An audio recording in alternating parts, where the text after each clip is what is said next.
सो friends, next हम study करने जा रहे हैं हमारा global strategy and organizational framework. देखो, ग्लोबल स्ट्रैटेजी और ऑर्गेनाइजेशनल फ्रेमवर्क में हम दोनों को कंपेयर करेंगे, स्ट्रैटेजी और स्ट्रक्चर क्या होता है। तो स्ट्रैटेजी और स्ट्रक्चर जो है वो बहुत ही क्लोज रिलेशनशिप में है, बिकॉज इसमें हम लोग क्या करते हैं, एक तरह से हमारे लिए ये सोर्स ऑफ कॉम्पिटिटिव एडवांटेज बन जाता है। ठीक है, तो इसलिए हम इनको बोलते हैं कि आपस में बहुत ज़्यादा क्लोज रिलेशनशिप में है।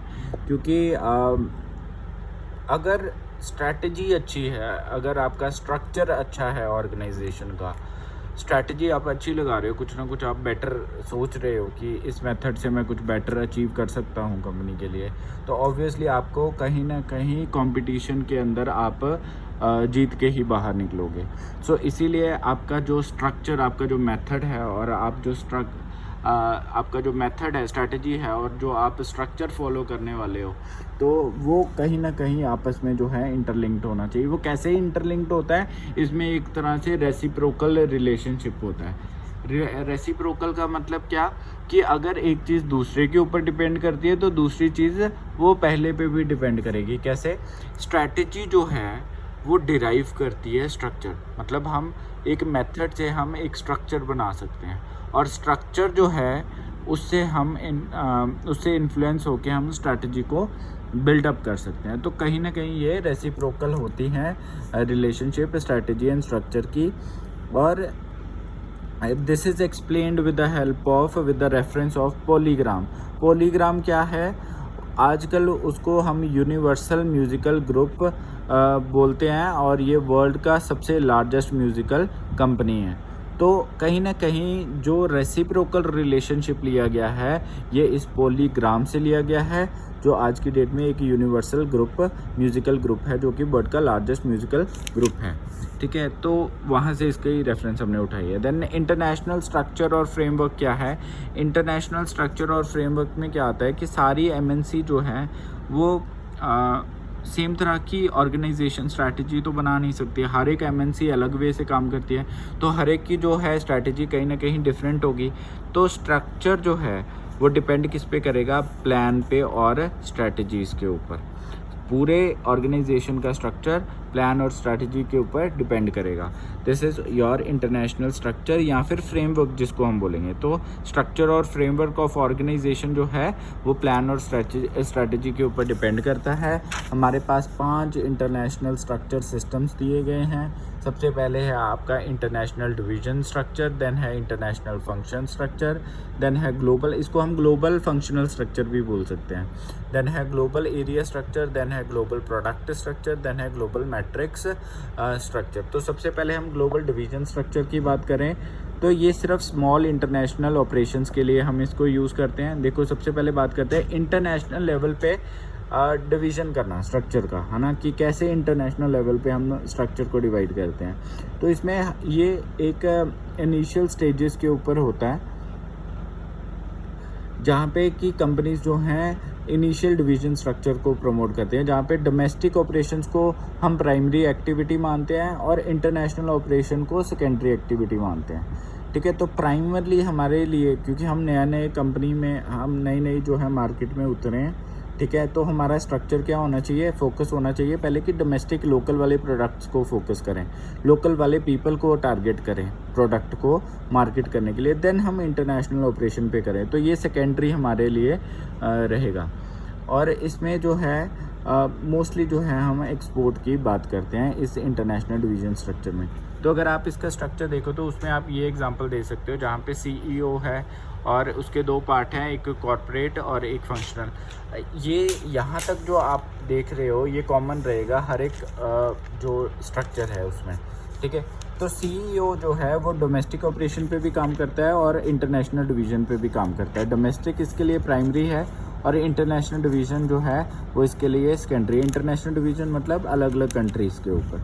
ठीक है, तो ये हो गया आपका इंटरनेशनली जो है कैसे हम अपने डिवीज़न, अपने स्ट्रक्चर को जो है वो डिफ़ाइन करते हैं। तो डोमेस्टिक और इंटरनेशनल डिवीज़न के ऊपर ये चीज़ बेस्ड है। देन आता है इंटरनेशनल फंक्शन स्ट्रक्चर या फिर ग्लोबल फंक्शनल स्ट्रक्चर। इसमें आप देख सकते हो डायग्राम के थ्रू कि हमारा CEO है, जिसके आगे मैंने बोला था कि ये कॉमन ही रहेगा। इसमें हमारे पास मार्केटिंग, कॉर्पोरेट में मार्केटिंग आता है, देन ऑपरेशन आता है, और फंक्शन में हमारे पास देखो फंक्शनल एरियाज़ आते हैं फाइनेंस और HRM, ह्यूमन रिसोर्स मैनेजमेंट, जबकि कॉर्पोरेट में हमारे पास मार्केटिंग और ऑपरेशन आता है। तो क्योंकि जब फंक्शनल स्ट्रक्चर की बात होती है तो हम ऑपरेशन की बात करते हैं। तो ऑपरेशन में हमारे पास डिफरेंट प्रोडक्ट्स हैं, प्रोडक्शन 1, प्रोडक्शन 2, यूनिट 2, 3, 4, है ना। तो ये अलग अलग प्रोडक्शन यूनिट्स हैं जो कि अगेन हम मार्केटिंग को दे देंगे, डिफरेंट एरियाज़ में दे देंगे। तो इसमें बेसिकली हम प्रोडक्शन की, ऑपरेशन की बात करते हैं, और फाइनली जो प्रोडक्ट्स तैयार हुए हैं उनको हम अलग अलग कंट्रीज़ में दे देते हैं। तो ऐसा कुछ स्ट्रक्चर रहता है हमारा फंक्शनल स्ट्रक्चर। देन हमारे पास आता है ग्लोबल स्ट्रक्चर या ग्लोबल एरिया स्ट्रक्चर।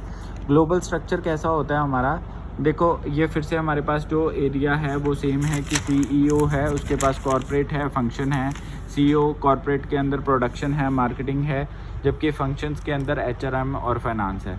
बट यहाँ पे हम बात कर रहे हैं ग्लोबल एरिया स्ट्रक्चर, मतलब ज्योग्राफिकल डिवीज़न की बात कर रहे हैं। तो ज्योग्राफिकली हम लोग क्या काम कर रहे हैं, हमारे पास नॉर्थ अमेरिका है, साउथ अमेरिका। ज्योग्राफिकली कंट्रीज़ कौन कौन से हैं, ये वाले country, North America, South America, Europe, Australia, Far East, ठीक है। तो ये हमारे पास हैं।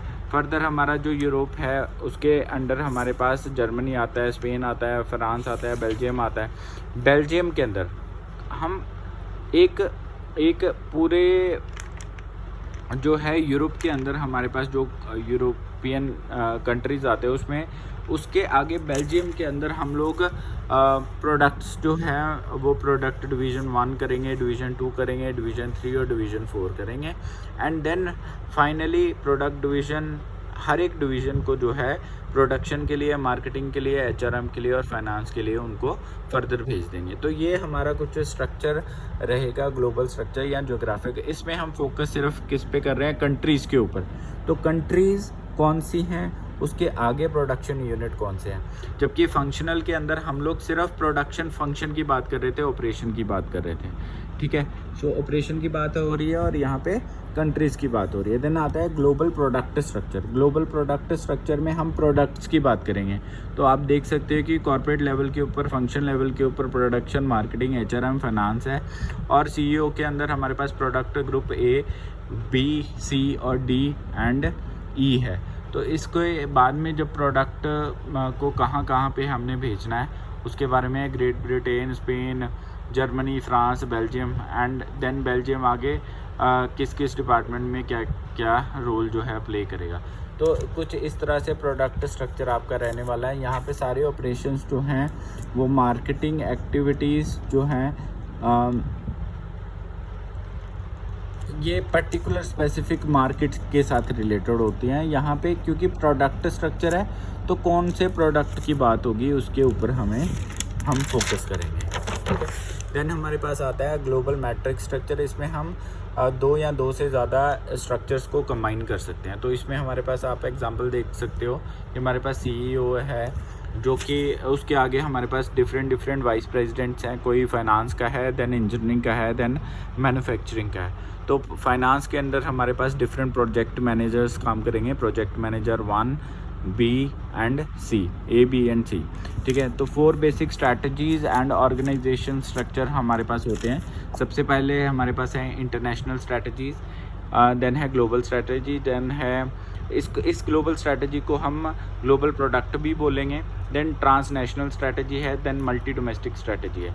सबसे पहले मैं इंटरनेशनल स्ट्रैटेजी की बात करूं तो यहाँ पे होम प्रोडक्ट जो हैं वो ज़्यादा से ज़्यादा बनाए जा सकते हैं ताकि उसे हम इंटरनेशनल लेवल के ऊपर इधर थ्रू लाइसेंसिंग या फ्रेंचाइजिंग के थ्रू हम उसको प्रमोट कर सकें। तो ऐसी स्ट्रैटेजी बनानी है। देन हमारे पास आता है ग्लोबल स्ट्रैटेजी या ग्लोबल प्रोडक्ट, जहाँ पे हम लोग एक ऐसे प्रोडक्ट बनाते हैं जो कि लो कॉस्ट हो जिनकी, ठीक है। तो उसके ऊपर फोकस किया जाता है, ऐसी स्ट्रैटेजी के ऊपर फोकस किया जाता है। देन हमारे पास ट्रांसनेशनल स्ट्रैटेजी आती है। ट्रांसनेशनल मतलब जो नेशन के लिए। तो हम इसमें क्या करते हैं, पहले दोनों को कॉम्बिनेशन लेते हैं। पहले दोनों स्ट्रैटेजीज़ को कंबाइन करते हैं ताकि हम लोकल जो पीपल हैं उनको हम कैप्चर कर सकें, ठीक है, वो हमारे हक में बोलें कि हाँ ये एफिशिएंट प्रोडक्ट बना रहे हैं और एक्चुअल में हमें वो चीज़ करनी है। देन मल्टी डोमेस्टिक स्ट्रैटेजी में क्या आएगा कि ये भी लोकल रिक्वायरमेंट्स को फुलफ़िल करेंगे, लोगों की नीड्स को फुलफ़िल करेंगे। जैसे कि MTV टीवी है, तो अमेरिका के अंदर जो भी शोज़ बनते हैं, है ना, वो डिफरेंट कंट्रीज़ में जो है MTV के थ्रू जो है अमेरिकन शोज़ को जो है वो प्रमोट किया जाता है। तो मल्टी डोमेस्टिक बहुत सारे नेशंस में जो है इसको प्रमोट किया जाता है। जो जगह किसी और जो प्रोडक्ट हम किसी और कंट्री में बना रहे हैं तो उसको मल्टी नेशंस में हम प्रमोट करते हैं। So that's all about your strategies and structures. अब हम लास्ट टॉपिक कवर करेंगे ग्लोबलाइजेशन वाले यूनिट का, जो है regional trade agreement. Thank you.